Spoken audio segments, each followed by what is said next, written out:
I think it's yellow, just like Coldplay things. Yeah, it was all yellow.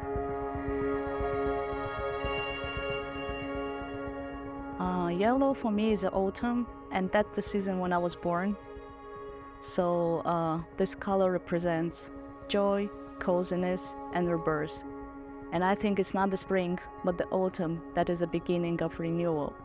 Because we harvest fruits and veggies during the season that aim at regenerating and building up our bodies. Also, yellow is a yolk, and yolk usually represents a germ from which a new life can arise. The heat is finally receding, and I can breathe autumn through the rain, and I feel happy on a physical level because autumn comes, and this color is the feeling of exhilaration for me.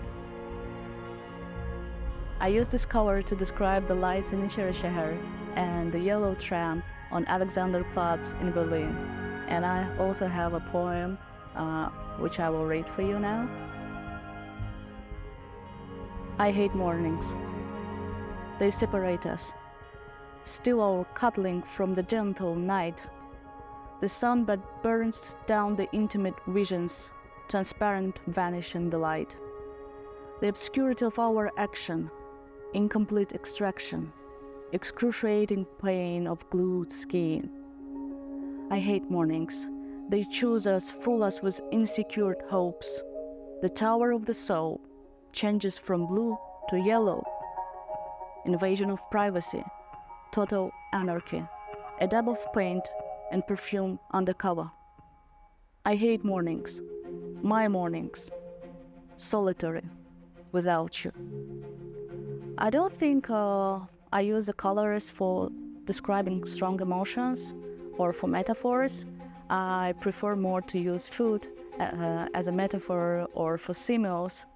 But I do remember that once I took up a challenge and I wrote a poem describing a person using all hues of pink without naming the color pink. During quarantine, when everyone was locked in their homes, a divine portal opened for me. So every evening, during 7 days, I was writing a narrative poem, picking up the color from Nizami Ganjavi's 7 Beauties. Those were black, golden, emerald, turquoise, sandal, white, and red. I was writing these narrative poems for the future generation as a reference to their roots and as a memory. And each color raised a problem in a modern society of Azerbaijan. So let's say red color was devoted to First Karabakh War, and a few months later, a Second Karabakh War began, and we returned to Shah. I think my poems are of lapis lazuli color. Lapis from Latin means stone, and lazuli is a genetic form of Latin word which originates from Arabic word lazur, and it means the sky or heaven. So this color is the color of a stone from the sky or from the heaven. And the parallel with my poems is that my poems can also, like the sky, cover the huge geographic areas, and it can touch readers' souls no matter what part of the world they live.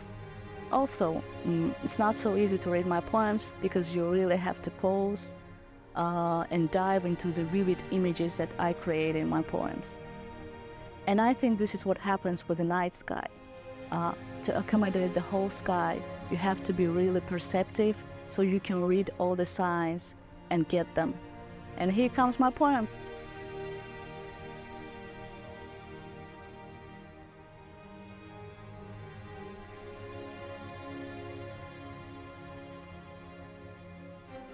The main difference between traditional and contemporary poetry is that contemporary poetry is beyond rhythm and rhyme. Also, the value of contemporary poetry is to write about the experiences you had, and if you imitate that experience, then do it really well. Also, contemporary poetry does not tolerate sacrificing image and metaphor for the sake of rhyming the line. So, with contemporary poetry, You have the freedom and opportunity to write poetry that has its own individual voice. My recommendation to Todd: watch the movie Dead Poets Society. Then go to the bookstore, purchase a book with poetry and a notepad. Then go for a walk. Read out loud one poem, then pick up any object. See it, feel it, examine it, and then draw a portrait of that object with words.